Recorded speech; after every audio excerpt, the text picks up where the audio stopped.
လိုက်ကြသဘာဝကြီးရဲ့အကောင်းများပဲရွေလို့သွားတယ်အရာရာစင်မပြေမှုနဲ့မြမပြည်ရဲ့ဒုက္ခပင်လေဒီရင်စိတ်ကဆိုးများနေကုန်စီတတဲ့ဒုက္ခအသွေးသွေး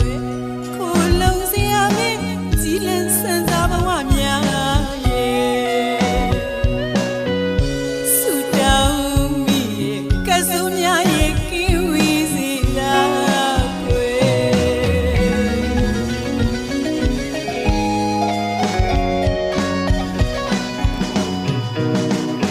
ရေပေးကြောင်အိမ်တွေမြုပ်တဲ့ငလျင်ပေးကြောင်ဟယ်လိုတစ်တော်ရုံးပါ ကဲတီတီရုံးကခလေးမင်းများရှင်တို့တွေဘာတွေလုပ်နေကြတာလဲ ဟုတ်ကဲ့ပြောပါဗျာကျွန်တော်ဘာကူညီပေးရမလဲခင်ဗျ သူတို့ရဲ့မိတ်ဆွေလဲနော်သူတို့ဆော့ထားတာဟာလေသူတို့ဘက်မှာပေါ်မလာတယ်လို့သူတို့ဟာလေသူတို့ဘက်မှာသွားပြီးတော့မပေါ်ဘူး ဒါဒီ